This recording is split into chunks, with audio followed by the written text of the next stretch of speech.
Já passou quase um ano desde que o telescópio espacial James Webb enviou a sua primeira imagem, depois de ter ficado totalmente operacional no dia 11 de julho de 2022. Desde então, tem enviado algumas imagens impressionantes, como esta imagem NIRCam da nebulosa Carina, que mostra inúmeras estrelas em formação anteriormente invisíveis para outros telescópios. E esta imagem dos pilares da criação, tirada pelo instrumento de infravermelho médio do telescópio espacial James Webb, tem um aspecto assustador. Além de todas as imagens de cair o queixo que estamos recebendo, o principal objetivo do James Webb é ajudar os cientistas a descobrir mais sobre a origem do universo, observando as primeiras galáxias que se formaram no universo primitivo. O que é que o telescópio James Webb descobriu recentemente com seu poderoso olhar infravermelho, e será que estamos mais perto de compreender o universo e nossas origens? Prepare-se para descobrir e veja as imagens incríveis que obteve, incluindo objetos do nosso próprio sistema solar como nunca os viu antes.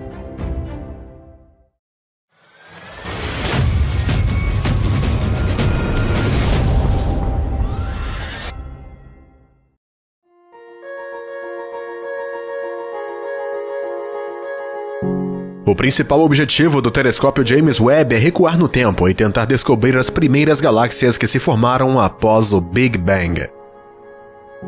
A primeira imagem do telescópio é a mais longínqua que a humanidade já viu, tanto em termos de tempo como de distância, mais próxima do início dos tempos e do limite do universo observável. A imagem nítida no infravermelho próximo fez sobressair estruturas tênues em galáxias extremamente distantes, nos dando a visão mais detalhada do universo primitivo que já vimos antes.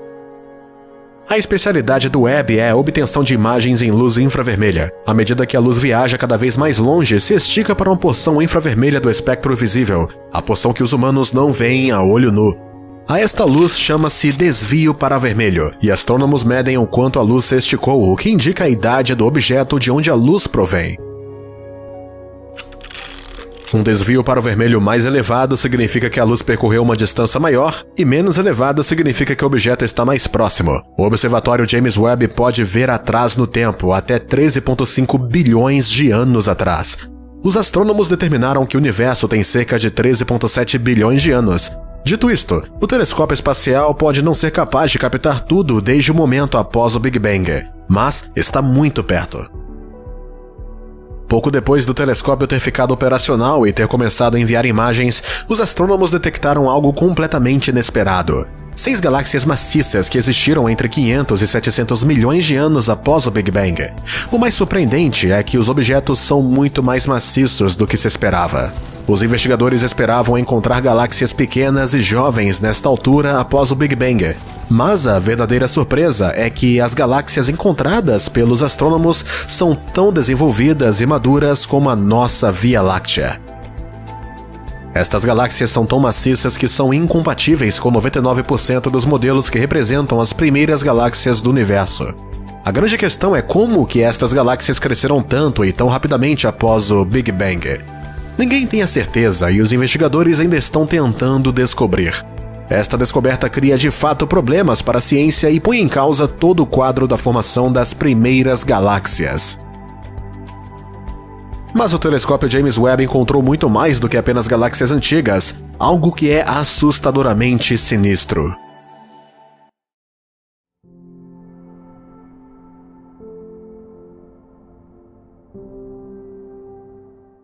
As poderosas câmeras a bordo do Observatório Espacial de 10 bilhões de dólares detectaram algo que ninguém poderia ter imaginado. O mais antigo buraco negro conhecido em todo o universo. Um buraco negro supermassivo que é 10 milhões de vezes mais pesado que o Sol e está situado no centro de uma galáxia infantil que se formou apenas 570 milhões de anos após o início do universo. Este monstro cósmico poderá ser apenas um dos muitos buracos negros que cresceram até atingirem tamanhos enormes durante a aurora cósmica, 100 milhões de anos após o Big Bang, quando o universo brilhou por bilhões de anos.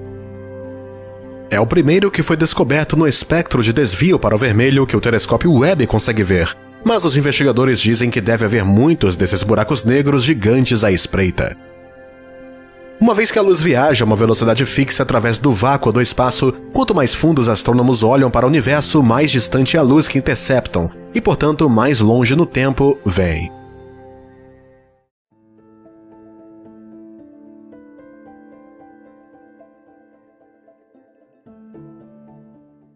Então, qual é a galáxia mais antiga que a humanidade viu até agora e o que é que realmente se encontra no limite do universo observável? Uma das galáxias que o Webb capturou do universo primitivo formou-se apenas 235 milhões de anos após o Big Bang, o que faz dela a galáxia mais antiga que alguma vez vimos. Foi dada ao nome de CEERS 93316. Você pode olhar essa foto e pensar que não parece tão incrível assim. Mas lembre-se que ela está a uns espantosos 35 bilhões de anos-luz de distância. É apenas uma das 6 galáxias antigas que estão sendo estudadas atualmente.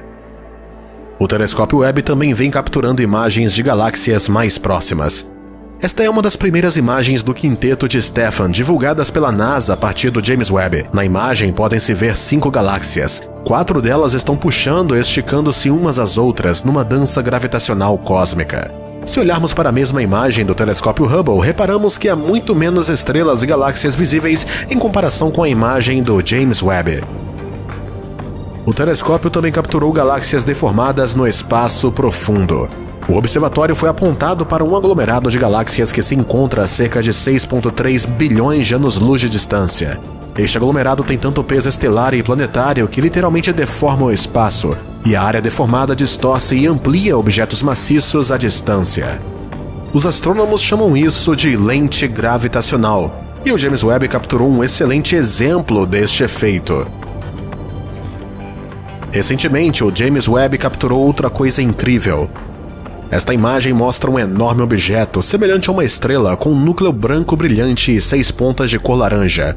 O que estamos realmente vendo aqui são 2 galáxias chamadas ARP 2020, que estão a 250 milhões de anos-luz de distância e que estão colidindo e fundindo-se uma na outra. A luz que se vê na imagem brilha tanto como 1 trilhão de sóis. Mesmo a nossa galáxia da Via Láctea, com todas suas estrelas, brilha apenas 10 bilhões de vezes mais do que o Sol. Esta gigantesca colisão começou, de fato, há cerca de 700 milhões de anos, causando uma enorme explosão de novas estrelas. Por acaso, o mesmo vai acontecer à Via Láctea e à galáxia de Andrômeda, que está nesse momento se aproximando de nós a 110 km por segundo, ou seja, a 395 mil km por hora. Mas não se preocupem, isso só vai acontecer a 4 bilhões de anos.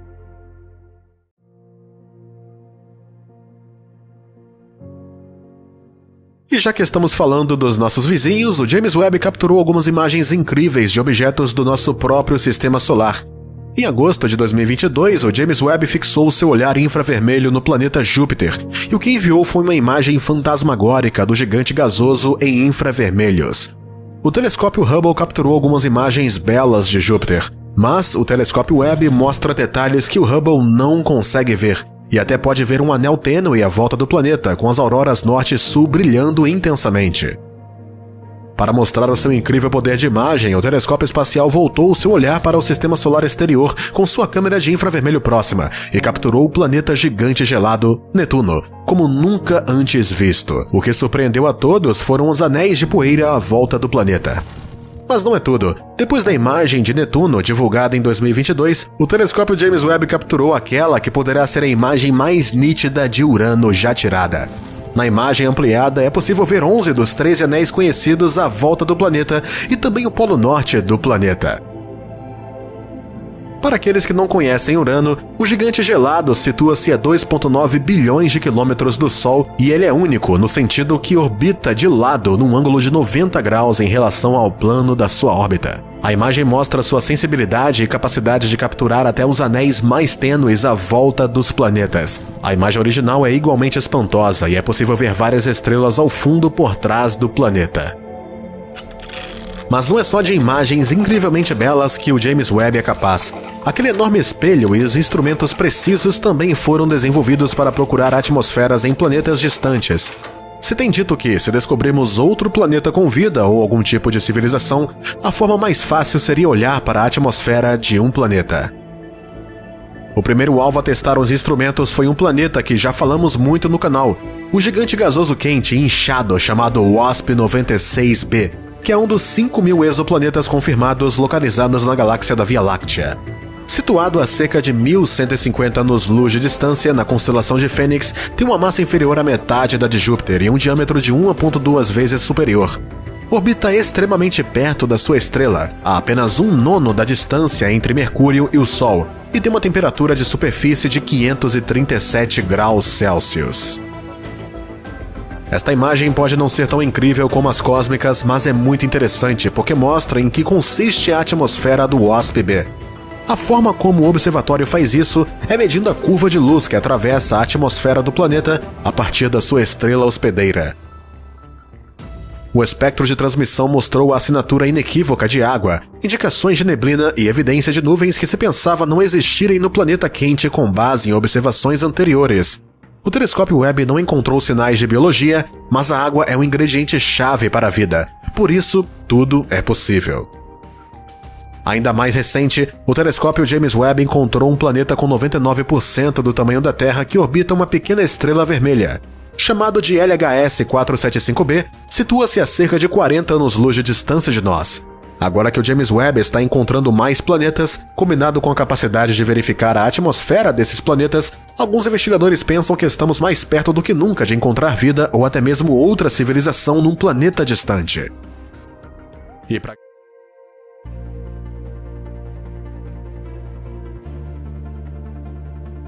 Os cientistas costumavam considerar Marte um planeta geologicamente morto. É menor que a Terra e perde calor interno mais rapidamente. No passado, havia muita atividade nas suas profundezas, e há muitos vestígios de enormes erupções vulcânicas na sua superfície. O maior vulcão do Sistema Solar, o Olimpo, pode ser visto da Terra, mesmo com um telescópio amador. Mas as erupções de vulcões em Marte pararam há muito tempo. O interior do planeta se esfriou e se solidificou. O esfriamento interno enfraqueceu o seu campo magnético, o vento solar soprou para longe a atmosfera e a água restante congelou. Mas recentemente, Marte se tornou mais ativo. Tudo mudou quando os astrônomos estudaram milhares de imagens da região equatorial marciana. As imagens foram tiradas entre 2006 e 2020 pelo Orbitador de Reconhecimento de Marte da NASA. A câmera HiRISE capturou as imagens a uma altitude de 300 km acima da superfície marciana. As imagens nos permitem distinguir objetos individuais com um tamanho de até 1 metro. O estudo revelou um grande número de deslizamentos de terras e fluxos de detritos nas encostas dos vulcões marcianos. Os cientistas descobriram mais de 4.500 vestígios de rochas que deixaram padrões característicos na forma de uma árvore de Natal, o que geralmente acontece após fortes terremotos. O traço mais longo tem mais de 2,4 quilômetros de comprimento, e no total, esses vestígios têm cerca de 900 quilômetros de comprimento. Cerca de 1/3 dos vestígios não estavam presentes nas imagens antes de 2006, o que indica que se formaram mais tarde. É evidente que apenas tremores subterrâneos muito fortes são capazes de mover essas enormes rochas. No entanto, até recentemente, tais tremores não foram encontrados em Marte. O que ajudou os cientistas a descobrir o que Marte acordou? Como é que as recentes amostras retiradas de uma cratera quase ganharam vida? E por que é que um dos gases mais nocivos da Terra será tão crucial para os colonos marcianos?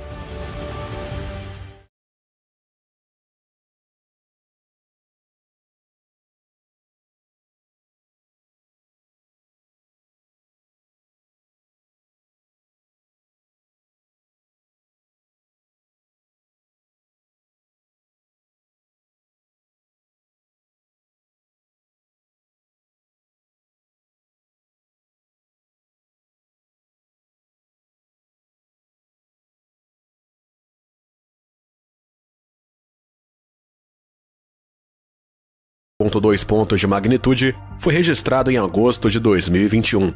E depois, em maio de 2022, o planeta vermelho experimentou um maremoto de magnitude 5. Na Terra, isso poderia derrubar janelas em casas e danificar ligeiramente as nossas infraestruturas. Mas foi um acontecimento muito significativo para Marte. Os terremotos são mais fortes devido ao deslocamento de placas tectônicas e erupções vulcânicas. Marte não está assim tão ativo, mas os tremores de 5 pontos mostram que os processos tectônicos não diminuíram nas suas profundezas. Os movimentos e as explosões de magma continuam. Quando o magma sobe, provoca a dobra de uma única plataforma litosférica de Marte, o que leva a terremotos em Marte. Mas será que a atividade geológica em Marte nos aproxima mais da resolução do mistério da sua habitabilidade? Conhecemos esse planeta como um mundo muito duro e inóspito, muito frio, com uma radiação terrível e sem água líquida. E claro, não há nada como elefantes, tigres ou até mesmo ratos na sua superfície. Eles não suportariam tais condições e poderíamos facilmente notar alguns deles com telescópios ou rovers, mas não notaríamos micro-organismos com essas ferramentas. Os micro-organismos são capazes de sobreviver em condições extremas da Terra, pelo que existe a possibilidade de existirem também em Marte, especialmente nas suas profundidades, onde é mais quente e não há radiação fatal.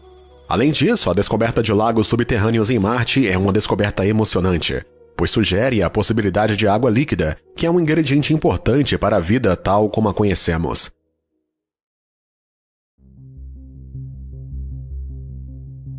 Em 2018, os instrumentos de radar da nave espacial Mars Express orbitando Marte detectaram um grande lago subterrâneo no polo sul do planeta, além de 3 corpos de água mais pequenos nas proximidades.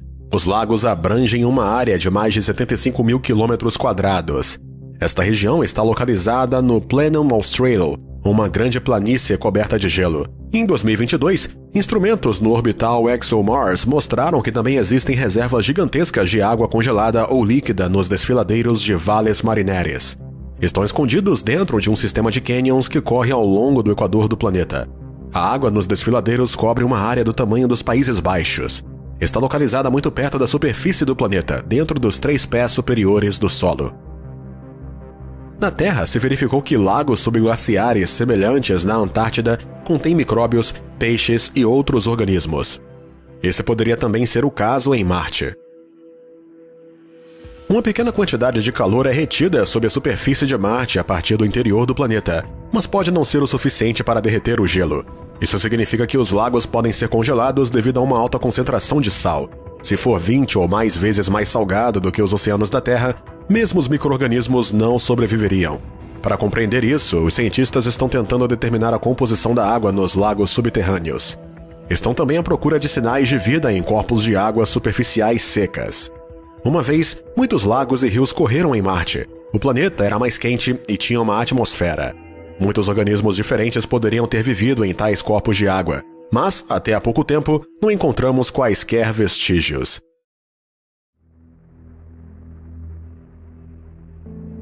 Em setembro de 2022, o Perseverance Rover fez uma descoberta chocante. Encontrou moléculas orgânicas perto de antigas fontes de água. Esta não foi a primeira vez que o rover encontrou matéria orgânica no planeta vermelho, mas essa descoberta é importante porque foi feita num local de fusão de rios antigos, particularmente favorável à vida. Está localizada na cratera de Jezero, com 45 quilômetros de diâmetro. O delta formou-se há cerca de 3,5 bilhões de anos e tem vindo acumulando areia, sujeira e sais ao longo do tempo. Perseverance tem extraído a maior quantidade de moléculas orgânicas marcianas desta mistura até a data. Na Terra, os fósseis de organismos antigos também se encontram normalmente em tais rochas sedimentares. O instrumento Sherlock na Mars Rover Perseverance, que foi concebido para identificar substâncias orgânicas e químicas, escaneou moléculas na cratera Jezero. Entre outros elementos, detectou átomos de hidrogênio ligados a átomos de carbono. O carbono é crucial para a vida e pode indicar atividade biológica. É também importante notar que as moléculas orgânicas no sedimento da cratera de Jezero estão entrelaçadas com sulfatos. Na Terra, os depósitos de sulfato preservam a matéria orgânica e contêm frequentemente sinais de vida. No entanto, as moléculas na cratera podem ter se formado através de processos naturais. Os cientistas serão capazes de determinar com maior precisão a sua origem, uma vez que as amostras sejam trazidas de volta à Terra, o que a NASA planeja fazer em missões futuras. Entretanto, os cientistas descobriram outras pistas que apontam para a possibilidade de uma vida em Marte. Recentemente, Curiosity detectou um nível anormalmente elevado de metano no planeta, 21 partes por bilhão de unidades de volume. Então, o que isso significa? O metano, em concentrações mais elevadas, se encontra na atmosfera da Terra e é formado devido às emissões de organismos vivos. Os investigadores estão planejando descobrir se o gás em Marte também está relacionado com a atividade dos seus habitantes. Se o metano se tivesse formado há muito tempo, já teria decomposto nos elementos que o compõem. Outra possibilidade pode ser que o gás seja um produto da interação entre a rocha e a água. Mas o metano não é o único gás sobre o qual os cientistas estão curiosos. O dióxido de carbono, considerado nocivo na Terra, poderá em breve tornar-se inestimável no planeta vermelho. O dispositivo experimental MOXIE, do tamanho de uma torradeira, foi trazido para Marte a bordo da Perseverance. As suas peças foram impressas numa impressora 3D a partir de uma liga à base de níquel resistente ao calor. Sua composição inclui também um aerogel leve para retenção de calor e um fino revestimento externo em ouro que reflete a radiação infravermelha. Graças a isso, o dispositivo único é capaz de resistir a uma temperatura de 800 graus Celsius, na qual ocorre a transformação de gás. MOXIE produziu recentemente oxigênio puro a partir de CO2. Funciona separando os átomos de oxigênio das moléculas de CO2. O subproduto, o monóxido de carbono, é libertado para a atmosfera. A ferramenta foi concebida para produzir até 10 gramas de oxigênio por hora. Contudo, após 1 hora de funcionamento durante o primeiro teste, a produção de gás foi de cerca de 5,4 gramas, o suficiente para deixar um astronauta respirar durante cerca de 10 minutos. O dispositivo é particularmente valioso porque é virtualmente ilimitado em termos de matérias-primas, uma vez que a atmosfera do planeta vermelho é de 96% de dióxido de carbono. Além disso, MOXIE utiliza rególito, que cobre toda Marte. Após o processamento, este solo se torna combustível, ar para respirar ou, combinado com hidrogênio, água.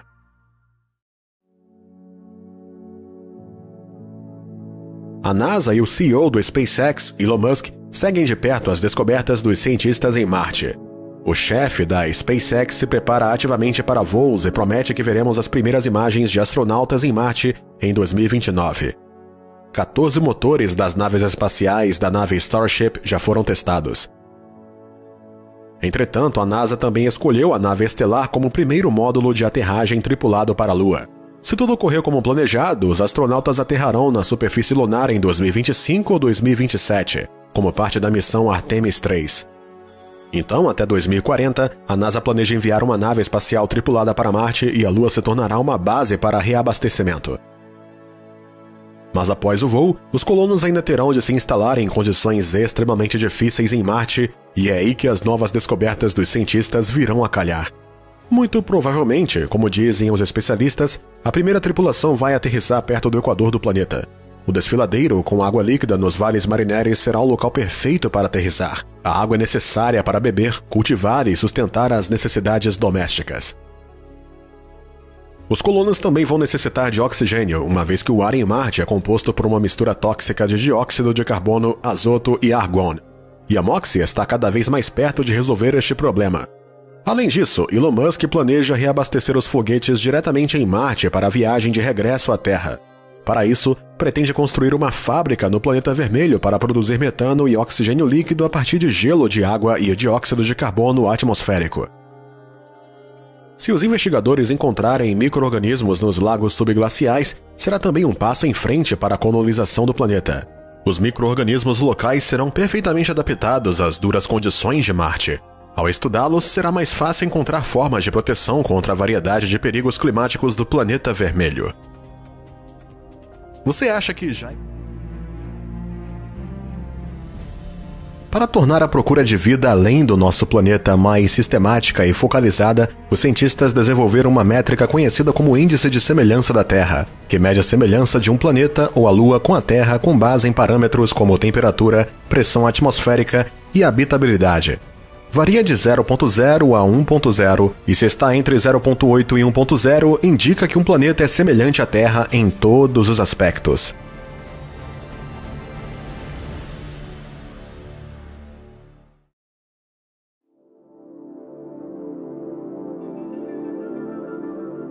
Nos últimos anos, os avanços da tecnologia nos permitiram descobrir uma multiplicidade de exoplanetas e luas com semelhanças impressionantes com a Terra. Uma delas foi encontrada em 2019 e chamada de Teegarden B. Esta é uma super-terra, orbitando uma estrela tipo M a cada 4,9 dias a uma distância de 0,02 unidades astronômicas. A estrela de Tiergarten é uma das estrelas mais próximas do nosso sistema solar, situada a 12,4 anos-luz de nós. Embora a anã vermelha seja 10 vezes menos maciça que o nosso Sol e tenha uma temperatura de apenas cerca de 2.700 graus Celsius, ainda pode fornecer calor suficiente para os seus 2 planetas. Os 2 exoplanetas são semelhantes aos planetas interiores do nosso sistema solar e são apenas ligeiramente mais maciços do que a Terra. Ambos estão na zona habitável onde pode existir água líquida, mas Tiergarten B parece muito mais promissor. E aqui está a razão. Tiergarten B recebeu uma pontuação de 0,95 ESI, o que significa que é o planeta mais parecido com a Terra descoberto até agora. Há uma probabilidade de 60% de que o exoplaneta tenha um ambiente de superfície temperada com temperaturas entre 0 graus Celsius e 50 graus Celsius. E se a sua atmosfera for comparável à da Terra, a temperatura de superfície seria de cerca de 28 graus Celsius. Tiergarten C, contudo, está mais longe da sua estrela. Tem uma pontuação de 0,68 ESI e está a apenas 3% de chance de ter uma temperatura de superfície quente. Se a atmosfera do mundo for mais semelhante à de Marte, sua temperatura estimada seria de cerca de menos 47 graus Celsius. Pesquisadores não têm certeza quais são as atmosferas dos planetas, mas Tiergarten B e C estão travados por maré à sua estrela, e uma atmosfera fina poderia distribuir o calor e o frio através da linha escura e clara. Os cientistas estimam que as atmosferas com densidades entre 1/3 a 17 vezes superiores à da Terra poderiam permitir a presença de água líquida na superfície. Mas isso não é tudo. Há um sistema planetário que oferece alguns dos melhores candidatos à vida extraterrestre. E a descoberta do seu candidato mais promissor acaba de ser anunciada.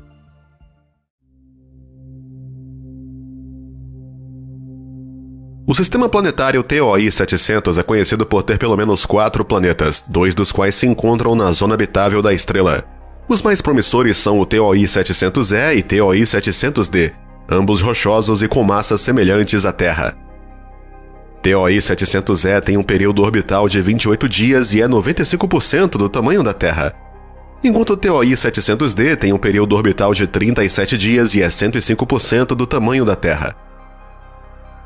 O sistema TOI existe há mais de 1,5 bilhões de anos, dando mais do que tempo suficiente para que a atividade biológica se instale e transforme a região fina onde a superfície do planeta encontra sua atmosfera numa rica biosfera. Se TOI 700E e TOI 700D tivessem uma atmosfera, seriam muito mais quentes do que a temperatura média da Terra, um potencial alterador de jogo em termos de habitabilidade. Os cientistas suspeitam que poderá haver mais planetas localizados além do TOI 700D, e se um dia descobrirmos formas de vida em qualquer um desses mundos, esperamos que se assemelhem às encontradas aqui na Terra. Mas será teoricamente possível que formas de vida semelhantes possam existir em outros planetas? A evolução é considerada uma lei universal da natureza, tal como a gravidade. Devido a isso, os princípios de evolução encontrados na Terra podem ser aplicados a outros planetas devido ao processo chamado de convergência evolutiva, onde espécies não relacionadas podem evoluir adaptações semelhantes a desafios ambientais semelhantes. O ponto de partida da vida em qualquer planeta extraterrestre deve ser simples e em muitos deles poderia ter ficado assim. Mas se alguns desses mundos tivessem desenvolvido formas complexas de vida, só poderia ter sido alcançado se as mudanças benéficas fossem preservadas e as prejudiciais fossem descartadas. Um exemplo disso é o voo, que evoluiu várias vezes na Terra através do desenvolvimento das asas. Num ambiente cheio de fluido como a água, pode-se flutuar se forem mais leves que o fluido ou usar asas para voar aerodinamicamente e gerar elevação. Por exemplo, as asas de morcego, aves e insetos servem todos o mesmo propósito, mas evoluíram independentemente uns dos outros. Da mesma forma, se 2 exoplanetas tiverem condições idênticas, tais como temperatura, pressão atmosférica e acesso à água, é possível que a vida possa surgir em ambos os planetas e evoluir de forma semelhante para se adaptarem aos seus ambientes. Além disso, a presença de condições semelhantes em exoplanetas também poderia levar ao desenvolvimento de bioquímica semelhante. Por exemplo, a vida na Terra é baseada no carbono, e é possível que a vida em exoplanetas também possa ser baseada no carbono se as condições nesses planetas forem como as da Terra. Assim, se Tiergarten B, Tiergarten C ou TOI 700 suportarem vida, há uma grande probabilidade de ser a base de carbono e, pelo menos em certa medida, se assemelhar à vida na Terra. Mas é possível que a vida no universo assuma formas muito diferentes das que conhecemos e compreendemos. E é importante ter uma mente aberta à possibilidade de descobrirmos vida que é diferente de tudo o que já vimos antes.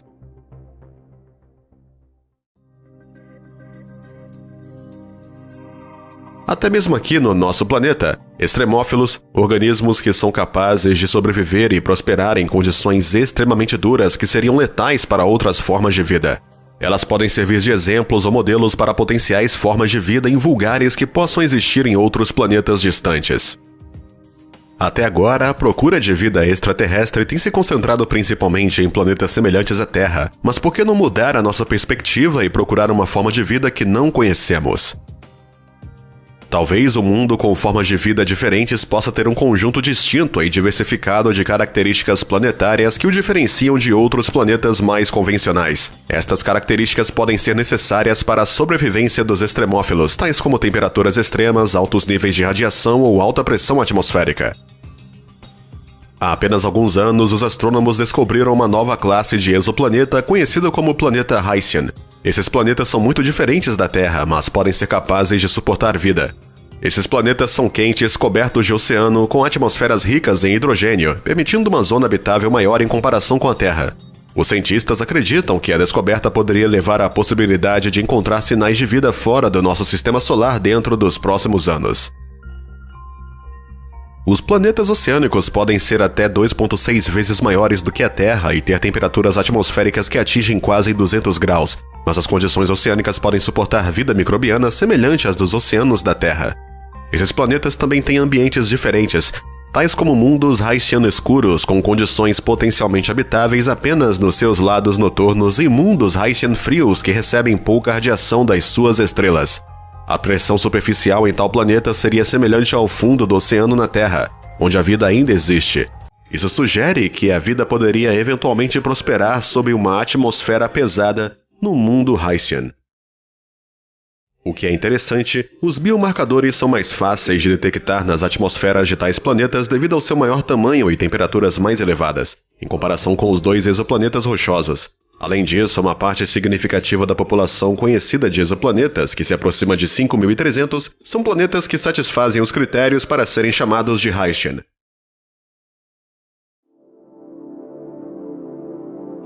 Um desses mundos misteriosos é chamado K2-18b. Descoberto em 2015, o planeta está entre as centenas encontradas pela nave espacial Kepler da NASA. K2-18b está localizada a cerca de 124 anos-luz de nós, na constelação Leo. É um mini-Netuno que orbita uma anã vermelha fraca. Os investigadores acreditam que, em alguns casos, planetas como K2-18b podem suportar a vida porque podem ter tais moléculas biomarcadoras como cloreto de metilo e sulfureto de dimetilo. As formas de vida num planeta Haitian seriam provavelmente baseadas na bioquímica baseada no hidrogênio, uma vez que o hidrogênio é o principal componente do ambiente de tal planeta. Isso significaria que os organismos de lá teriam uma estrutura diferente das formas de vida baseadas no carbono. Poderiam ser completamente desconhecidos para nós e ter uma aparência e estrutura completamente diferente de tudo que já vimos antes. Há mesmo a possibilidade de não sermos capazes de reconhecer a vida baseada na química do hidrogênio como seres vivos. Os astrônomos estão ansiosamente à espera da oportunidade de recolher observações espectroscópicas dos planetas Haitian muito em breve. Tem vários planetas do tipo Haitian para estudar, que estão localizados relativamente perto de nós, entre 35 e 150 anos-luz de distância. E o telescópio James Webb já tem a capacidade de examinar as suas atmosferas. Parece que temos à nossa frente uma série de descobertas espantosas.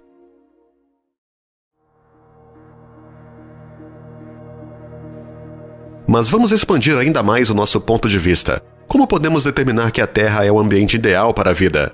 Apoia claramente a nossa existência, mas tivemos muito tempo para nos adaptarmos ao nosso ambiente. E se existirem planetas em outras partes do universo com condições ainda mais favoráveis para a vida? Este conceito, conhecido como mundos superhabitáveis, já foi explorado no seio da comunidade científica. Mundos superhabitáveis seriam mais antigos, ligeiramente maiores, mais quentes e potencialmente mais úmidos que a Terra. Além disso, orbitariam em torno de estrelas mais velhas que o nosso Sol com uma vida útil mais longa. Espera-se que a nossa estrela dure cerca de 10 bilhões de anos, e foram necessários cerca de 4 bilhões de anos para que a vida complexa se desenvolvesse na Terra. Mas algumas estrelas vivem mais do que isso, dando mais tempo para que a vida evolua. Então, como encontramos esses mundos? A ideia é procurar planetas à volta de estrelas K ou anãs vermelhas alaranjadas, que são mais frias e menos luminosas do que estrelas semelhantes ao Sol, mas têm vidas que vão de 20 a 70 bilhões de anos. Em comparação com a Terra, a vida num planeta em órbita de tal estrela teria mais tempo para evoluir e se adaptar. A idade ideal para um planeta seria cerca de 5 a 8 bilhões de anos, mas não mais velha, pois acabaria por perder o seu calor geotérmico interior e seus campos geomagnéticos protetores. Outra característica seria o tamanho de um planeta. Sendo cerca de 10% maior do que a Terra, um mundo superabitável proporcionaria mais área terrestre adequada para a vida. Faça um exoplaneta 1,5 vezes maior que a Terra e terá uma fonte de calor mais duradoura de decadência radioativa no seu interior e uma gravidade mais forte para reter a sua atmosfera. E como há mais diversidade de vida em regiões mais quentes e úmidas, tais como florestas tropicais na Terra, um planeta superabitável precisaria também de ter uma temperatura média de superfície de cerca de 5 graus mais quente do que o nosso planeta de origem.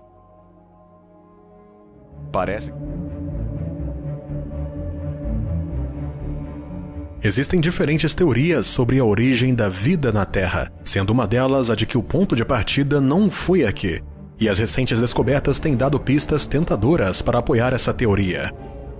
Algumas formas de vida podem viver no gelo metano, outras se alimentam de enxofre ou ferro. Os tardigrados, também conhecidos como ursos de água, são criaturas minúsculas que conseguiram sobreviver nas duras condições do espaço exterior. E não estão sozinhos. Outros organismos também demonstraram a sua capacidade de suportar o vácuo e a radiação do espaço. Mas será que existe uma razão pela qual alguns organismos da Terra estão preparados para sobreviver à exposição às condições espaciais? Por que é que a Terra está cheia de formas de vida que vivem no limite? Estaremos um passo mais perto de descobrir a vida em outro planeta? E será que poderemos um dia povoar outros mundos com vida?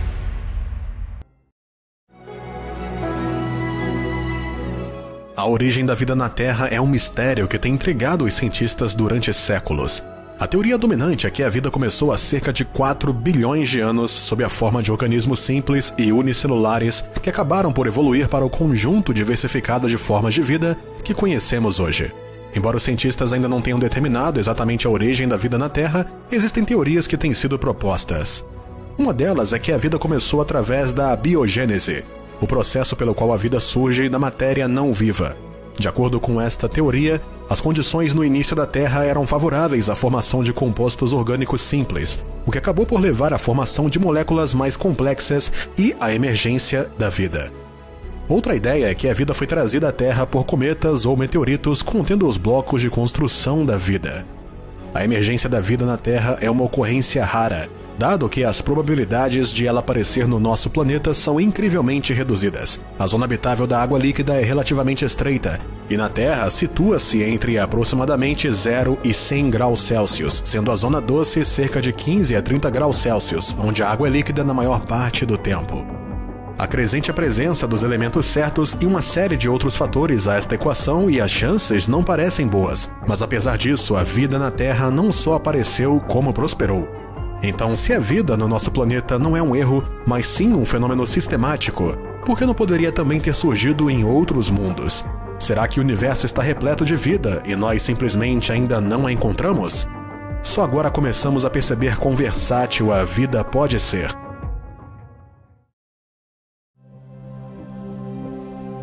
Há muito tempo, cientistas se interessam na possibilidade de hipotéticas formas de vida baseadas em diferentes sistemas químicos, tais como as formas de vida baseadas no silicone. Tais especulações científicas são referidas como hipóteses de vida estranha. Mas se considerarmos que o silício é abundante no universo, constituindo 30% da crosta terrestre e sendo 150 vezes mais comum do que o carbono, a ideia pode afinal não ser tão estranha. Embora se saiba que a vida na Terra incorpora o silício em várias formas, não houve casos conhecidos de carbono e silício ligados quimicamente em formas de vida naturais. No entanto, os cientistas têm sido capazes de criar artificialmente tais moléculas nunca antes vistas na natureza. São conhecidos como compostos organosílicos e foram alcançados através de um processo chamado evolução dirigida. Este método envolve a manipulação de micróbios para criar moléculas desejadas e tem sido utilizado no passado para criar bens domésticos, produtos industriais amigos do ambiente e muito mais. Portanto, talvez não devêssemos procurar a vida como a conhecemos, mas sim a vida como não a conhecemos. Até agora, tudo parece pura especulação, mas olhe mais de perto para a Terra e para a variedade de criaturas estranhas que aqui existem.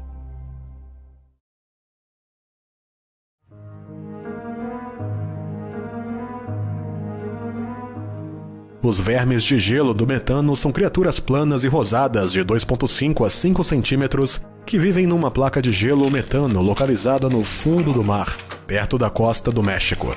E os cientistas acreditam que se trata de uma nova espécie. Curiosamente, a lua de Saturno, Titã, tem mares feitos de metano, e se for realizada uma missão para explorar os mares de Titã, é possível encontrar criaturas semelhantes às minhocas de gelo metano nesses mares. E os vermes tubulares gigantes? Essas criaturas podem atingir 2,1 metros de comprimento e vivem no fundo do oceano, a 1 milha abaixo da superfície do oceano numa área de extrema pressão. Encontra-se geralmente nas extremidades das aberturas vulcânicas, fontes hidrotermais negras, onde as temperaturas podem ser muito quentes. Alimentam-se de sulfuretos que são entregues por bactérias locais. Os vermes têm uma abundância de vasos sanguíneos, o que dá às suas pontas uma cor vermelha brilhante. Os vermes tubulares gigantes são capazes de prosperar em ambientes com calor e pressão extremos, ao contrário da maioria dos organismos vivos. Fazem isso se alimentando de sulfuretos, que são abundantes em lugares como Vênus, onde é possível que neve sulfureto de ferro. Isso levanta a questão de saber se esses vermes poderiam sobreviver em Vênus, com as suas condições únicas de calor, pressão e atmosfera rica em sulfuretos. E se isso não for interessante o suficiente, há uma piscina de água do mar debaixo do gelo na Antártica repleta de micróbios comedores de ferro que se adaptaram para sobreviver num ambiente sem luz ou oxigênio. Os micróbios ganham energia a partir de compostos químicos completamente diferentes do que as outras criaturas terrestres utilizam. Isso os torna únicos e levanta a possibilidade de criaturas semelhantes poderem sobreviver em ambientes como os oceanos ricos em ferro da Lua de Europa, em Júpiter, que está coberta de gelo espesso. E depois há vermes do gelo encontrados em glaciares desde o Oregon até o Alasca.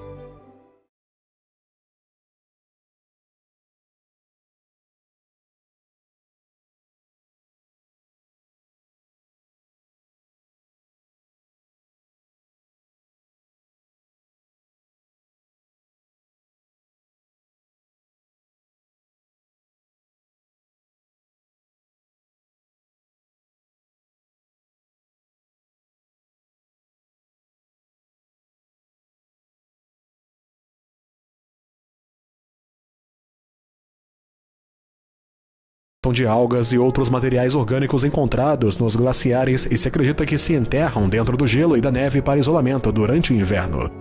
Ao contrário da maioria das criaturas de sangue frio, os vermes do gelo não se tornam lentos ou adormecidos em temperaturas frias. Em vez disso, seus níveis de energia aumentam. Este fenômeno é paradoxal e não é bem compreendido. Mas os cientistas acreditam que os vermes do gelo são capazes de sobreviver em temperaturas geladas utilizando um bit extra no seu ADN que cria uma síntese de ATP, uma enzima que é responsável pela criação do ATP, a forma de energia nas células. Esta alteração ajuda a acelerar a produção de ATP, permitindo-lhes manter altos níveis de energia e sobreviver em ambientes gelados, onde outras criaturas não podem. Outra coisa estranha é que a melanina está presente em todo o corpo de vermes do gelo, incluindo no cérebro, intestino e músculos. Estudos têm sugerido que a melanina pode ter a capacidade de recolher energia da radiação solar em alguns casos, e alguns cientistas pensam que este pode ser o caso dos vermes do gelo. Se organismos vivos tão frágeis conseguem sobreviver a essas condições extremamente duras, tudo se resume à adaptação. Agora sabemos que é possível que a vida tenha começado em outro lugar e que mais tarde tenha sido transportada para a Terra num meteorito, onde as condições lhe permitiram prosperar e se desenvolver. Mas para que esta ideia pareça mais promissora, precisamos de provas de organismos que possam resistir às duras condições do espaço. Os cientistas têm tentado encontrar tal prova.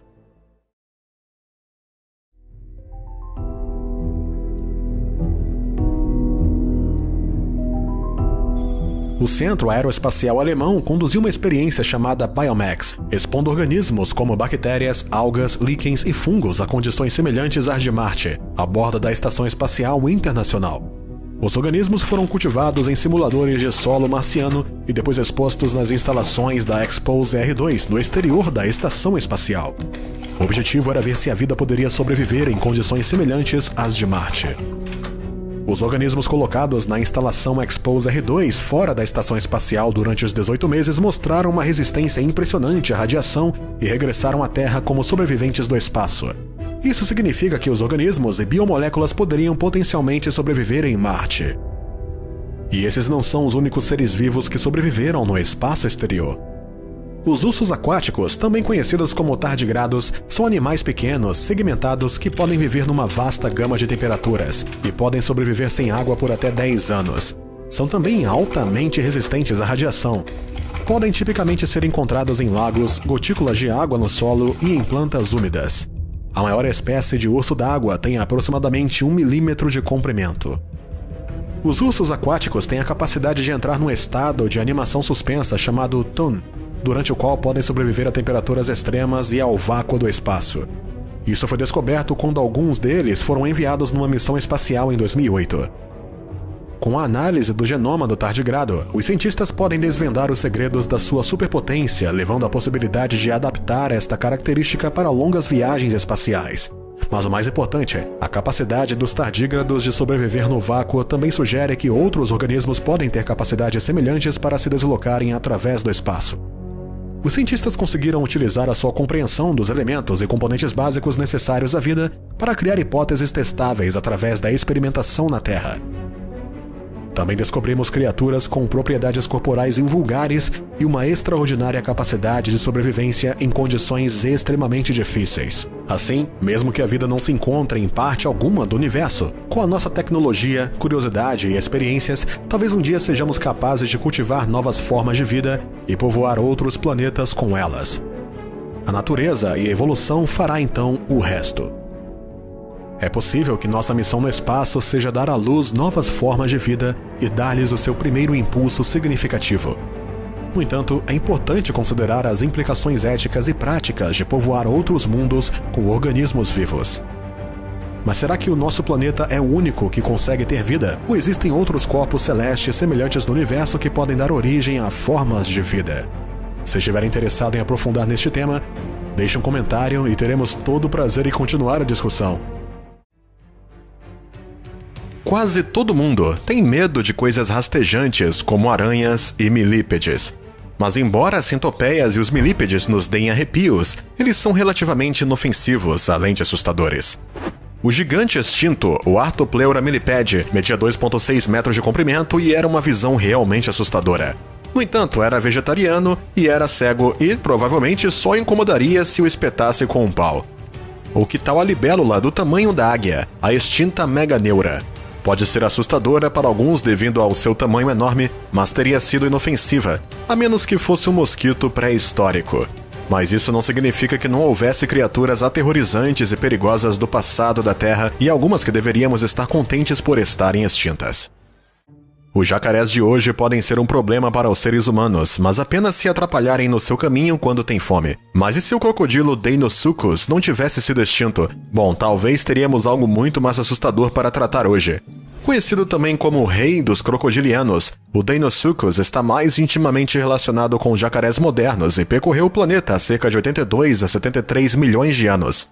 Este jacaré monstruoso podia crescer de 12 a 15 metros de comprimento e pesar até 4.300 quilos.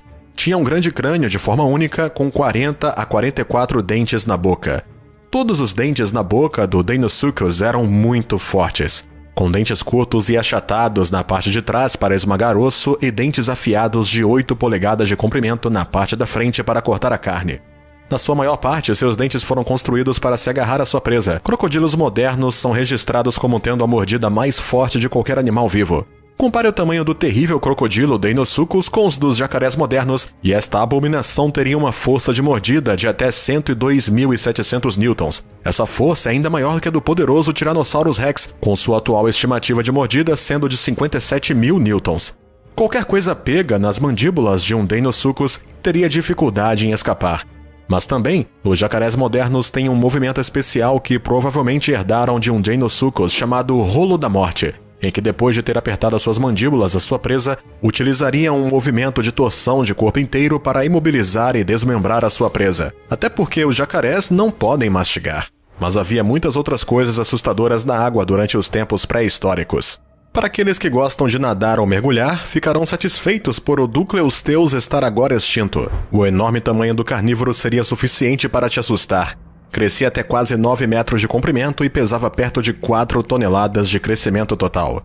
O Dunkleosteus era um peixe blindado, um predador de ápice que era capaz de abater praticamente tudo que conseguisse meter entre suas mandíbulas. O interessante sobre o Dunkleosteus, que era blindado como um tanque, é que ele era desdentado. Em vez de dentes, a sua cabeça blindada e as placas dos maxilares formavam enormes lâminas autoafiadoras que podiam rasgar através de qualquer coisa. E com a mordida de 21.000 libras por polegada quadrada, que está no nível dos crocodilos gigantes, esta criatura assustadora das profundezas poderia penetrar diretamente no osso. Além disso, suas mandíbulas podiam abrir e fechar rapidamente, criando uma ação de sucção que sugaria as presas diretamente para as suas mandíbulas. E este peixe não se importava com o que se metia no seu caminho, porque tudo era almoço. Há até provas fósseis que mostram que eles tentaram comer-se uns aos outros. Não seria problema para um peixe deste tamanho fazer rapidamente uma refeição de um ser humano. Felizmente, o Dunkleosteus foi extinto juntamente com as 75% das espécies do planeta a partir de uma combinação de 8 a 10 eventos de extinção ao longo de 20 milhões de anos, conhecida como a extinção devoniana tardia. Todos nós sabemos sobre os Velociraptors, caçadores ferozes de dinossauros que usavam suas garras em forma de foice para atacar e rasgar as presas em pedaços. O problema é que a maioria das espécies de Velociraptor eram insignificantes em comparação com as que se veem no filme, mais ou menos do mesmo tamanho que uma galinha pequena. O Utahraptor, por outro lado, é um dos maiores megaraptors encontrados até a data, com adultos que crescem até 6,1 metros de comprimento e 1,5 metros de altura. Viveram há cerca de 75 a 71 milhões de anos.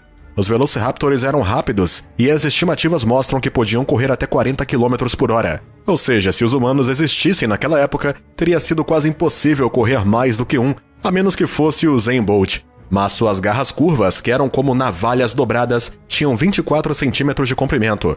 Pensa-se que o Utahraptor poderia entregar uma sentença de morte a outro dinossauro com apenas um pontapé da sua poderosa perna e daquelas garras extremamente afiadas como facas. Este próximo animal extinto foi provavelmente um verdadeiro terror. De fato, havia um grupo de animais chamado aves do terror que estão, felizmente, agora extintos. A maior das 25 espécies de aves de terror chama-se Phorusrhacus. Esta grande ave carnívora, que não voava, habitou a América do Norte durante o Plioceno até o Pleistoceno primitivo. Os Phorusrhacus tinham cerca de 3 metros de altura e pesavam 150 quilos. Tinham pernas longas e ágeis e pés de 3 dedos com longas garras afiadas.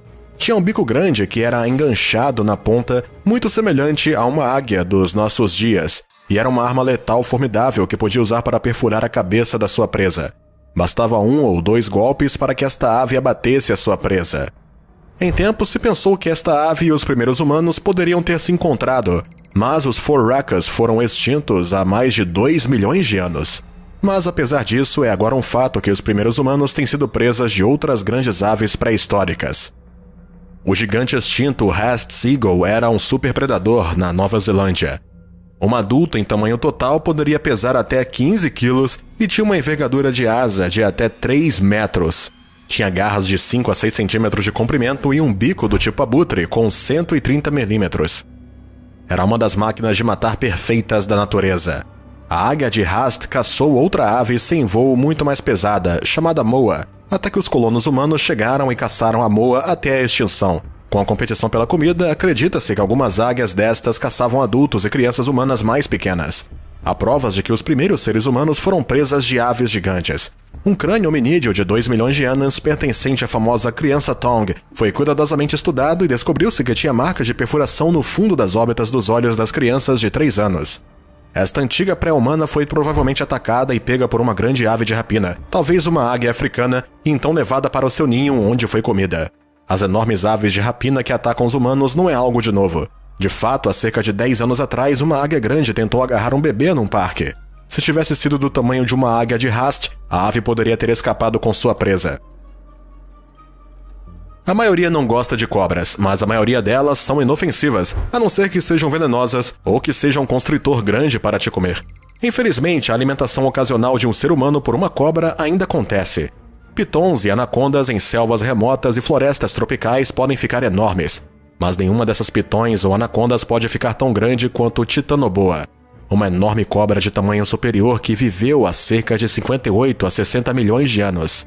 E devemos estar gratos pelo Titanoboa estar extinto, porque tudo estava no seu menu. Caçava coisas como peixes, tartarugas e enormes crocodilos.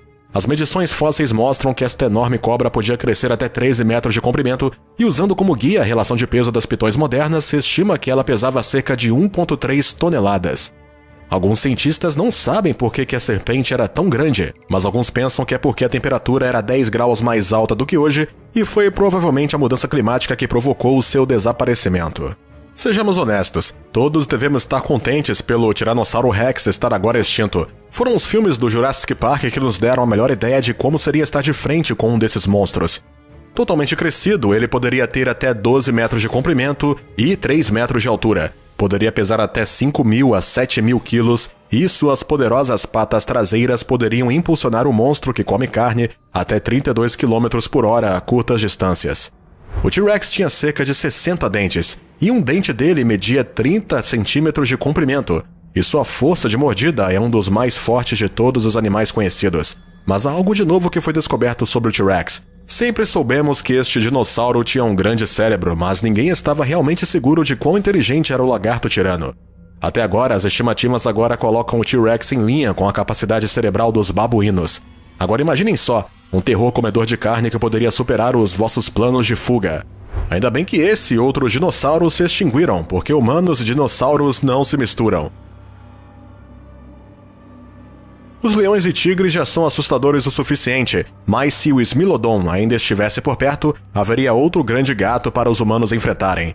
O Smilodon é talvez um dos mais famosos animais pré-históricos e mais conhecido pelos seus dentes dianteiros de 11 polegadas de comprimento.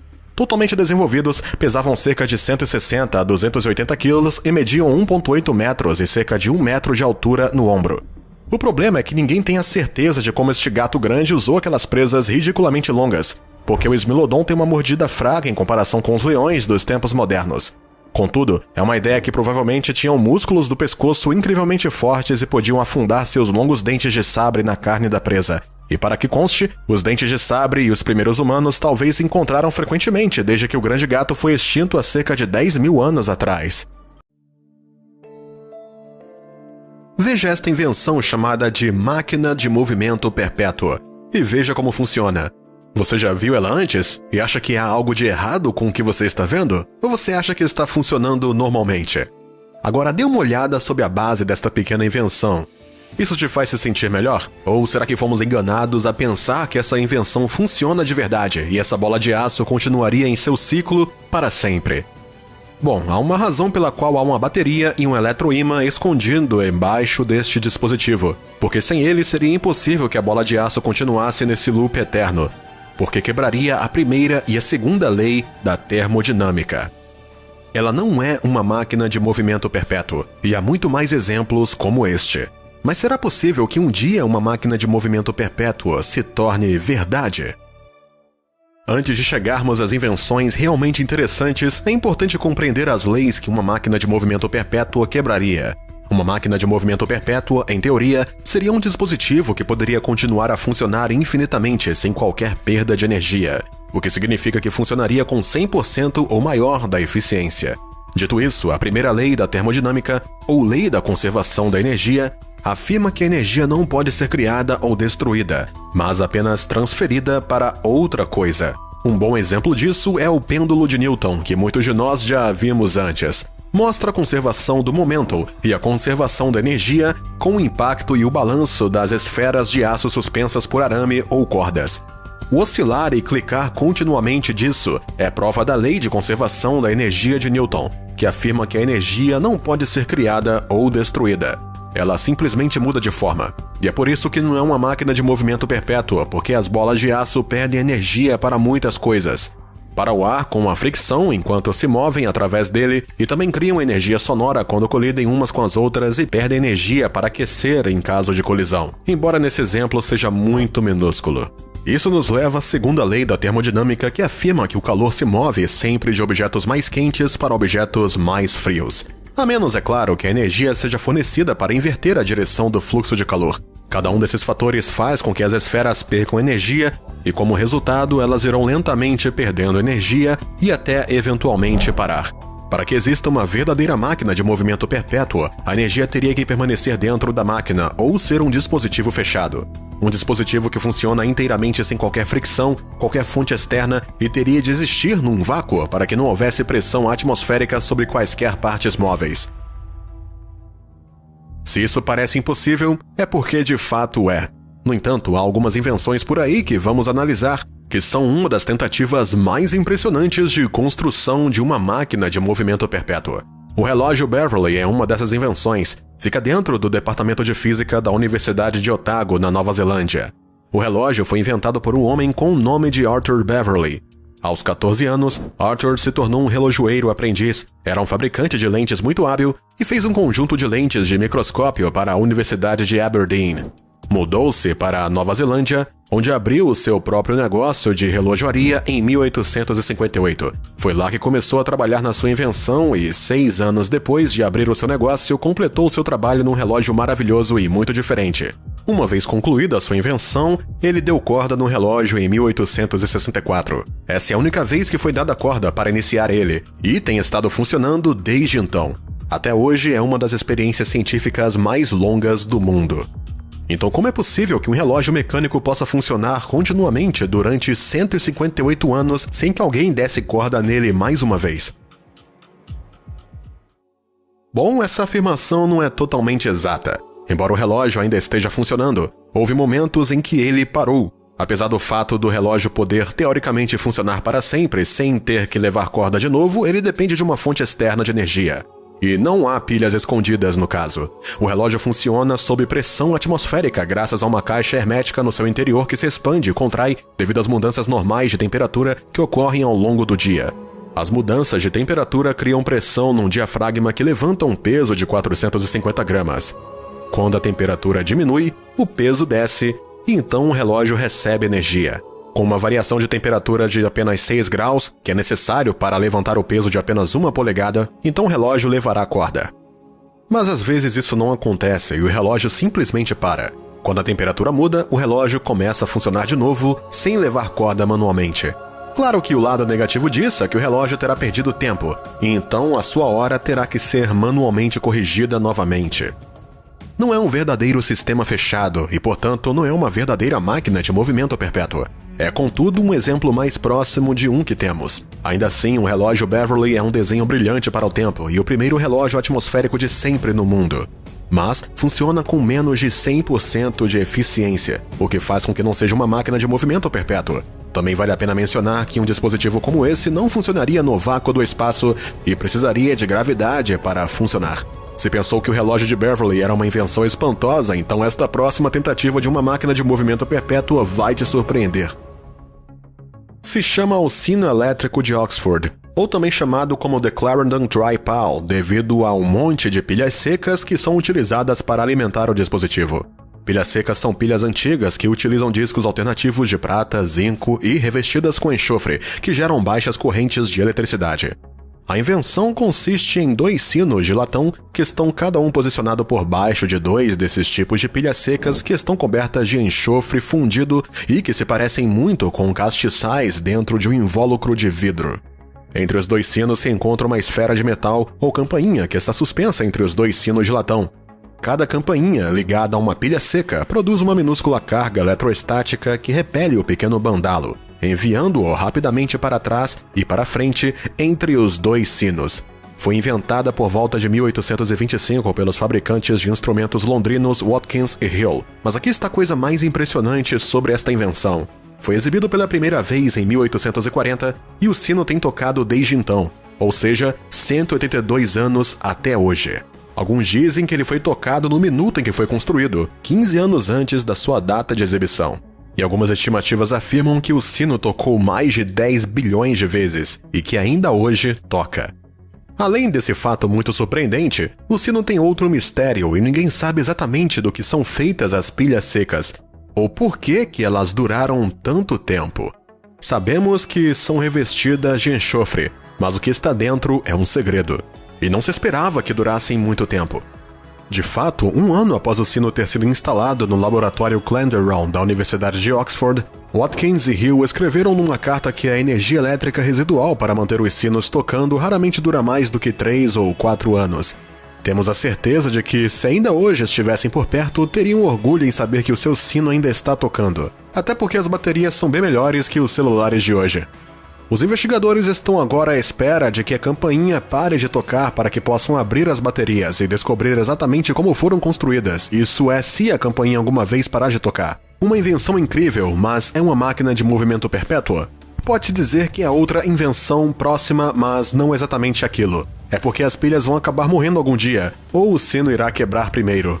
Além disso, se perde alguma energia devido à fricção do ar, mesmo que seja muito pequeno. Ou seja, não é uma máquina de movimento perpétua.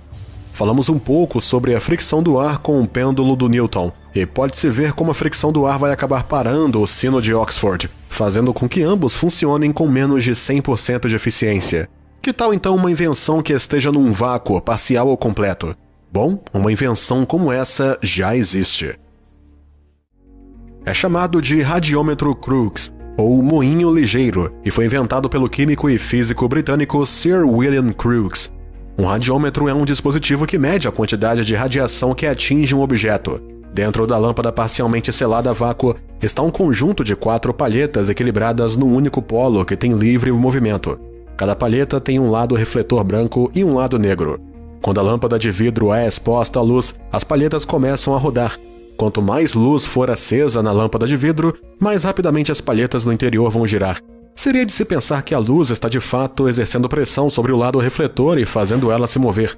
No entanto, a verdadeira pela qual as palhetas no radiômetro Crookes giram é algo chamado de transpiração térmica. Então o que acontece é que quando se acende uma luz sobre a lâmpada, o vidro aquece e emite radiação infravermelha invisível, e o lado preto das palhetas quadradas capta mais radiação do que o lado branco, e com isso, a transpiração térmica faz então girar as palhetas. E aliás, o radiômetro Crookes também funciona ao contrário, o que significa que se esfriarmos a lâmpada derramando água fria sobre ela ou utilizando gelo no vidro, o lado negro das palhetas vai emitir radiação infravermelha melhor do que o lado branco, fazendo com que as palhetas girem na direção oposta. Mas assim como o relógio de Beverly, o radiômetro Crookes não é um sistema fechado e requer forças externas para que funcione. Ou seja, também não é uma máquina de movimento perpétuo. O fato é que uma máquina de movimento perpétuo nunca pode existir. Nunca haverá um sistema fechado que possa funcionar a 100% ou mais de 100% de eficiência. O problema delas é que a maior parte das invenções malucas que andam por aí não tem o objetivo de tentar criar esse dispositivo, que é a função de gerar mais energia do que é colocada dentro. A única coisa que os inventores tentaram até agora e não conseguiram fazer é manter os seus dispositivos funcionando para sempre. Mas há algo na natureza que viola a conservação de energia: os buracos negros. Os buracos negros produzem mais energia do que consomem, violando assim a conservação de energia. Assim, teoricamente, o aumento da massa dos buracos negros causado pelo acoplamento cosmológico poderia ser utilizado para criar máquinas de movimento perpétuo. Digamos que o grande colisor de hadrons é utilizado para criar um buraco negro em miniatura. Esse buraco negro se evaporaria rapidamente, mas quando isso ocorresse, a massa seria um pouco maior do que quando foi criada, gerando uma produção adicional de energia. Tal máquina poderia utilizar a expansão do universo para obter uma produção de energia pura, o que seria equivalente a uma máquina de movimento perpétuo. Poderíamos estar realmente perto de descobrir isso, uma vez que, ainda recentemente, os cientistas criaram um buraco negro criado em laboratório que começou a brilhar após a simulação de um horizonte de eventos. Até lá, teremos que nos maravilhar com as muitas tentativas e invenções estranhas utilizadas por aqueles que afirmam ter feito uma máquina de movimento perpétuo. Então, fala pra gente o que você achou do vídeo. E se você gostou dele, nos dê um like, ajuda bastante a gente. E também fique ligado aqui no canal, se inscrevendo nos vídeos mais incríveis que vão vir aí. O universo está cheio de surpresas. E astrônomos que utilizam o Observatório de Raio-X Chandra fizeram recentemente uma observação de cair o queixo. Na constelação de Peixes, os cientistas descobriram uma anã branca chamada G2938, que tem devorado os planetas que a orbitam. A poderosa gravidade da estrela morta está despedaçando os planetas, outroras maciços, transformando-os em pedaços de plasma incandescente. Mas nem todos os planetas caem sem dar luta quando se trata de serem comidos pela sua estrela hospedeira. Às vezes a estrela morde mais do que consegue engolir. Astrônomos da Universidade da Califórnia descobriram que, embora as estrelas possam devorar sem problemas pequenos planetas como a Terra, se um planeta Super Júpiter mergulhasse numa estrela, criaria uma enorme onda de choque que poderia fazer com que a estrela expelisse toda a sua atmosfera de plasma extremamente quente para o espaço. O processo é tão intenso que pode até mesmo rasgar a estrela de dentro para fora. Quando um planeta colide com uma estrela, o impacto é tão violento que se parte e lança matéria e gás para o espaço. A matéria e o gás ejetados podem então juntar-se e formar um mundo inteiramente novo. Mas esses planetas muitas vezes têm que suportar condições difíceis enquanto viajam sozinhos pelo espaço. Como esses planetas interestelares dobram as leis da física para se adaptarem ao seu novo lar no espaço frio e profundo? E que outros mundos estranhos existem no universo?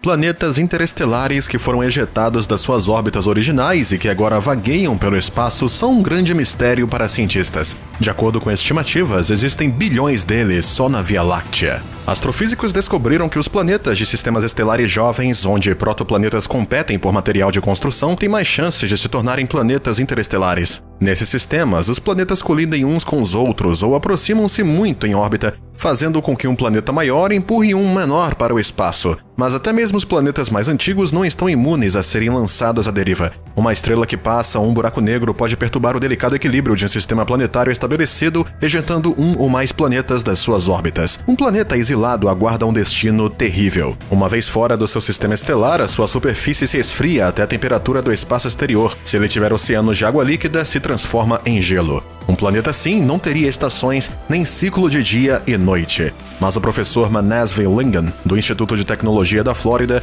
acredita que a vida pode ainda estar florescendo em planetas não identificados. Como isso é possível? Imagine um planeta interestelar semelhante à Terra. Pode emitir calor do seu núcleo durante milhares de milhões de anos. Este calor pode ser suficientemente forte para derreter o gelo na sua superfície e formar massas d'água.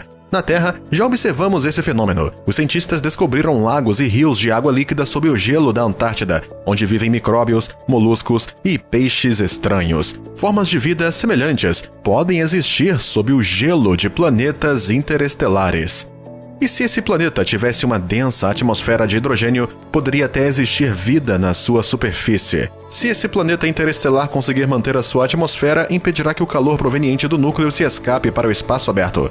Uma lua grande, tipicamente em órbita de tais planetas, também acrescentaria calor, esticando e comprimindo seu vizinho com a gravidade.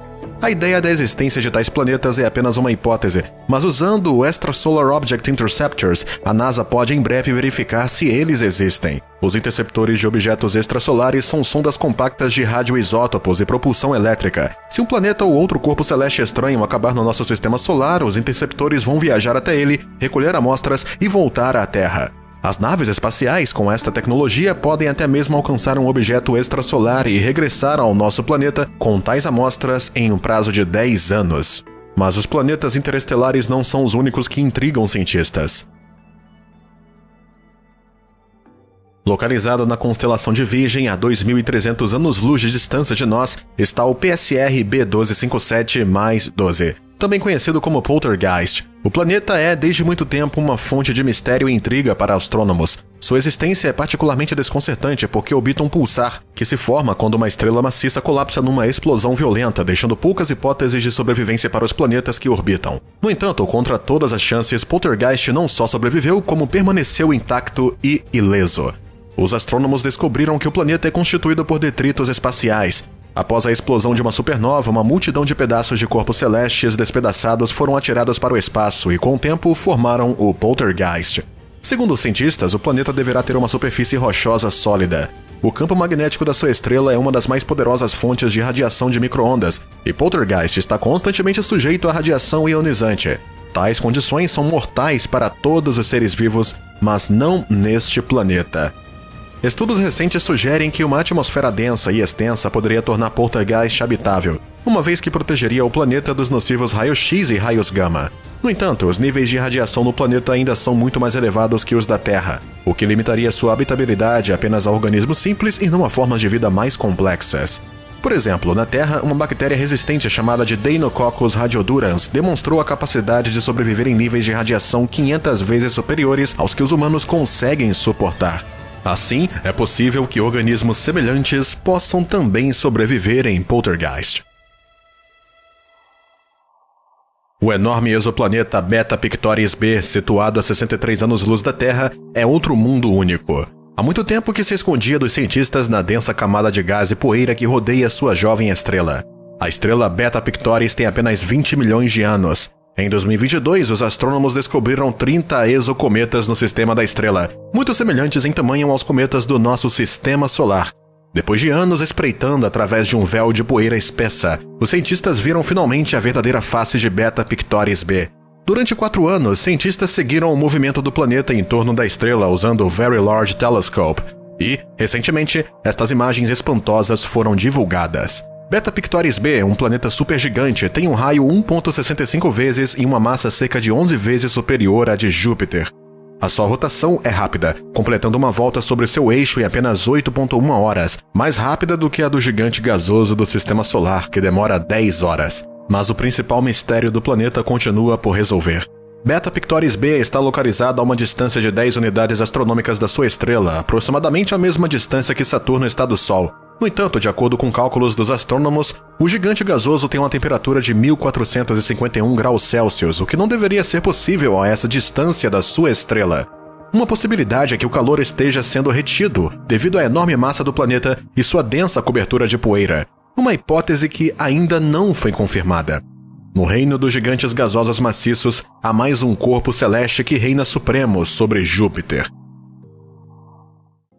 AB Aurigae b, detectado pelos astrônomos em 2022 na constelação de Auriga, é 9 vezes mais maciço que o gigante gasoso do nosso sistema solar e um raio de 1,12 vezes superior ao de Júpiter. Cientistas chamam o AB Aurigae b o planeta elefante, e ainda está se formando no sistema da sua jovem estrela, que brilha 38 vezes mais do que o Sol. Além disso, o planeta continua crescendo, desafiando as leis da física. Está situado na periferia do seu sistema solar, a mais do dobro da distância de Plutão ao Sol e quase 100 vezes mais longe do que a Terra está da nossa estrela. Um ano no exoplaneta dura 587,7 anos terrestres. De acordo com os modelos científicos padrão, a esta distância da estrela, a B Aurigae não poderia ter adquirido uma massa tão grande. Normalmente, isso acontece porque a matéria e o gás são atraídos pela gravidade para o núcleo do protoplaneta, mas não parece haver muito material de construção para o planeta na periferia do sistema solar. Isso significa que a B Aurigae b deve ter se formado de uma forma diferente. É possível que os planetas possam nascer de detritos espaciais, quando o disco à volta de uma estrela jovem se esfria sob a influência da gravidade, por vezes parte-se em pedaços do tamanho de um planeta. Um desses pedaços pode ter contribuído para a formação do planeta gigante. Este continua crescendo e absorvendo o gás que o rodeia, que ainda é abundante no jovem sistema estelar. Em termos de massa, a B Aurigae b está se aproximando do limiar que a separa de uma anã marrom. Mas vejamos outro sistema em que há uma desproporção notável de tamanhos. O planeta GJ 3512b está a apenas 30 anos-luz de distância da Terra. O gigante gasoso da constelação da Ursa Maior tem metade do tamanho de Júpiter.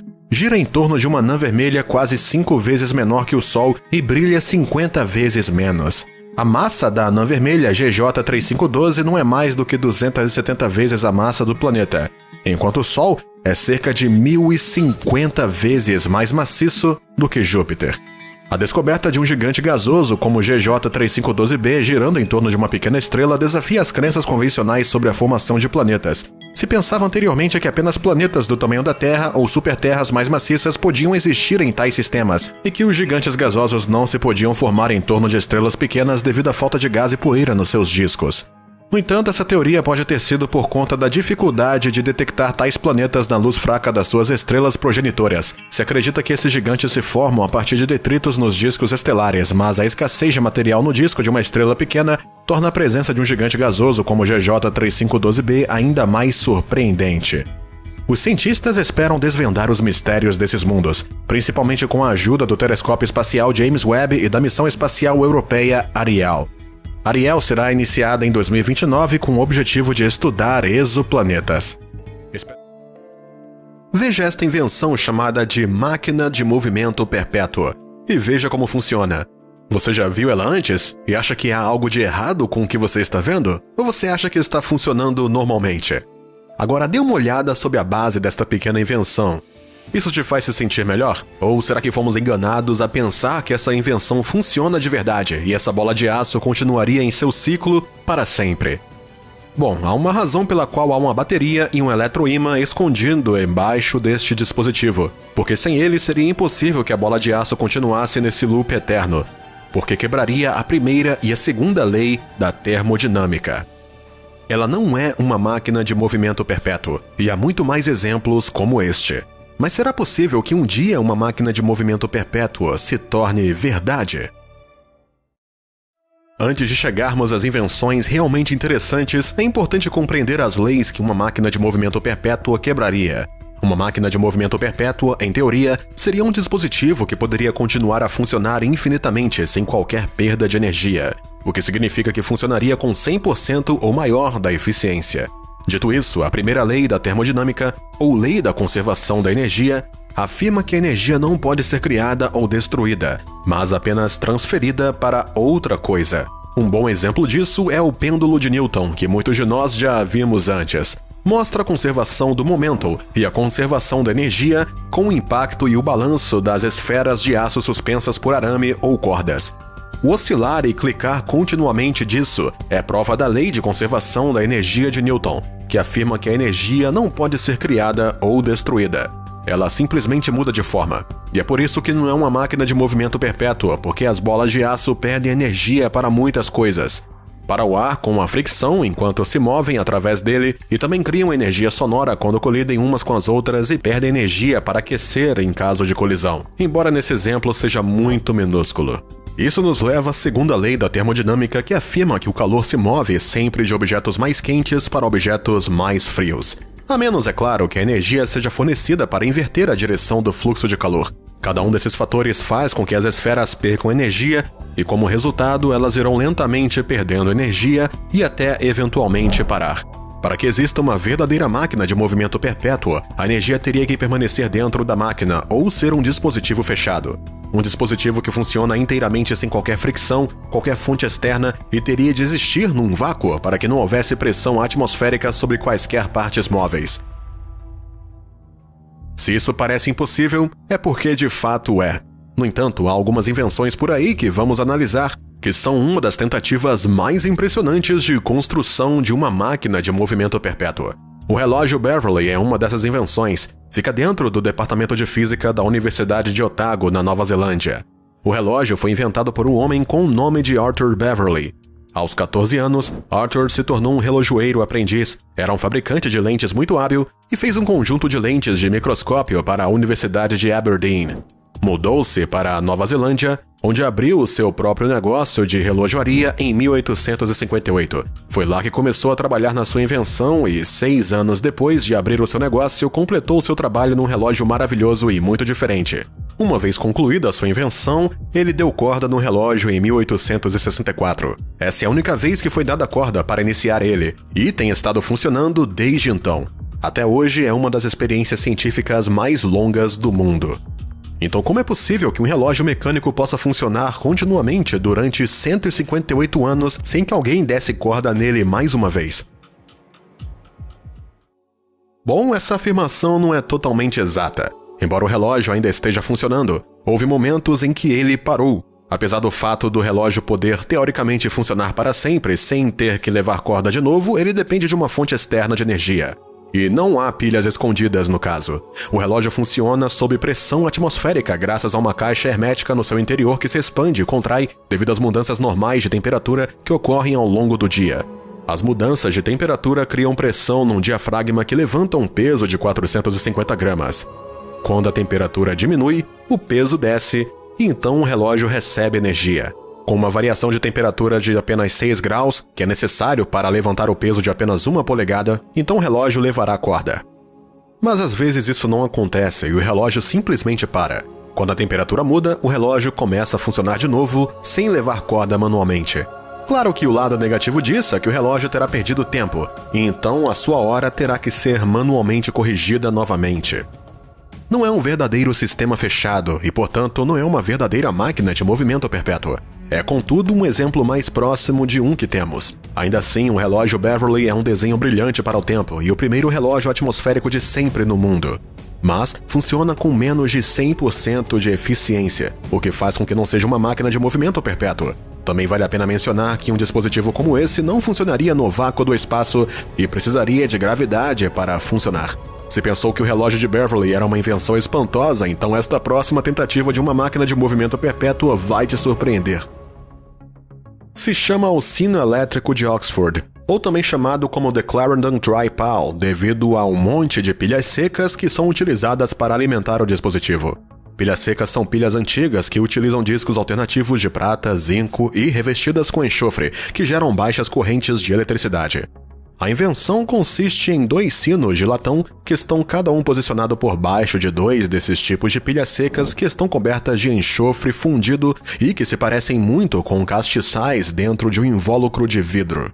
Entre os 2 sinos se encontra uma esfera de metal ou campainha que está suspensa entre os 2 sinos de latão. Cada campainha, ligada a uma pilha seca, produz uma minúscula carga eletrostática que repele o pequeno bandalo, enviando-o rapidamente para trás e para frente entre os 2 sinos. Foi inventada por volta de 1825 pelos fabricantes de instrumentos londrinos Watkins e Hill. Mas aqui está a coisa mais impressionante sobre esta invenção. Foi exibido pela primeira vez em 1840 e o sino tem tocado desde então, ou seja, 182 anos até hoje. Alguns dizem que ele foi tocado no minuto em que foi construído, 15 anos antes da sua data de exibição. E algumas estimativas afirmam que o sino tocou mais de 10 bilhões de vezes e que ainda hoje toca. Além desse fato muito surpreendente, o sino tem outro mistério e ninguém sabe exatamente do que são feitas as pilhas secas, ou por que elas duraram tanto tempo. Sabemos que são revestidas de enxofre, mas o que está dentro é um segredo. E não se esperava que durassem muito tempo. De fato, 1 ano após o sino ter sido instalado no laboratório Clenderon da Universidade de Oxford, Watkins e Hill escreveram numa carta que a energia elétrica residual para manter os sinos tocando raramente dura mais do que 3 ou 4 anos. Temos a certeza de que, se ainda hoje estivessem por perto, teriam orgulho em saber que o seu sino ainda está tocando, até porque as baterias são bem melhores que os celulares de hoje.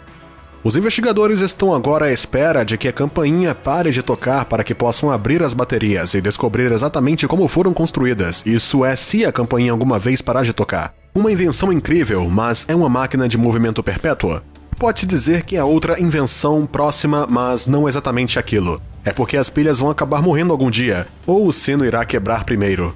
Além disso, se perde alguma energia devido à fricção do ar, mesmo que seja muito pequeno. Ou seja, não é uma máquina de movimento perpétua. Falamos um pouco sobre a fricção do ar com o pêndulo do Newton, e pode-se ver como a fricção do ar vai acabar parando o sino de Oxford, fazendo com que ambos funcionem com menos de 100% de eficiência. Que tal então uma invenção que esteja num vácuo, parcial ou completo? Bom, uma invenção como essa já existe. É chamado de radiômetro Crookes, ou moinho ligeiro, e foi inventado pelo químico e físico britânico Sir William Crookes. Um radiômetro é um dispositivo que mede a quantidade de radiação que atinge um objeto. Dentro da lâmpada parcialmente selada a vácuo está um conjunto de 4 palhetas equilibradas num único polo que tem livre movimento. Cada palheta tem um lado refletor branco e um lado negro. Quando a lâmpada de vidro é exposta à luz, as palhetas começam a rodar. Quanto mais luz for acesa na lâmpada de vidro, mais rapidamente as palhetas no interior vão girar. Seria de se pensar que a luz está de fato exercendo pressão sobre o lado refletor e fazendo ela se mover. No entanto, a verdadeira pela qual as palhetas no radiômetro Crookes giram é algo chamado de transpiração térmica. Então o que acontece é que quando se acende uma luz sobre a lâmpada, o vidro aquece e emite radiação infravermelha invisível, e o lado preto das palhetas quadradas capta mais radiação do que o lado branco, e com isso, a transpiração térmica faz então girar as palhetas. E aliás, o radiômetro Crookes também funciona ao contrário, o que significa que se esfriarmos a lâmpada derramando água fria sobre ela ou utilizando gelo no vidro, o lado negro das palhetas vai emitir radiação infravermelha melhor do que o lado branco, fazendo com que as palhetas girem na direção oposta. Mas assim como o relógio de Beverly, o radiômetro Crookes não é um sistema fechado e requer forças externas para que funcione. Ou seja, também não é uma máquina de movimento perpétuo. O fato é que uma máquina de movimento perpétuo nunca pode existir. Nunca haverá um sistema fechado que possa funcionar a 100% ou mais de 100% de eficiência. O problema delas é que a maior parte das invenções malucas que andam por aí não tem o objetivo de tentar criar esse dispositivo, que é a função de gerar mais energia do que é colocada dentro. A única coisa que os inventores tentaram até agora e não conseguiram fazer é manter os seus dispositivos funcionando para sempre. Mas há algo na natureza que viola a conservação de energia: os buracos negros. Os buracos negros produzem mais energia do que consomem, violando assim a conservação de energia. Assim, teoricamente, o aumento da massa dos buracos negros causado pelo acoplamento cosmológico poderia ser utilizado para criar máquinas de movimento perpétuo. Digamos que o grande colisor de hadrons é utilizado para criar um buraco negro em miniatura. Esse buraco negro se evaporaria rapidamente, mas quando isso ocorresse, a massa seria um pouco maior do que quando foi criada, gerando uma produção adicional de energia. Tal máquina poderia utilizar a expansão do universo para obter uma produção de energia pura, o que seria equivalente a uma máquina de movimento perpétuo. Poderíamos estar realmente perto de descobrir isso, uma vez que, ainda recentemente, os cientistas criaram um buraco negro criado em laboratório que começou a brilhar após a simulação de um horizonte de eventos. Até lá, teremos que nos maravilhar com as muitas tentativas e invenções estranhas utilizadas por aqueles que afirmam ter feito uma máquina de movimento perpétuo. Então, fala pra gente o que você achou do vídeo, e se você gostou dele, nos dê um like, ajuda bastante a gente. E também fique ligado aqui no canal, se inscrevendo nos vídeos mais incríveis que vão vir aí. Obrigado por assistirem.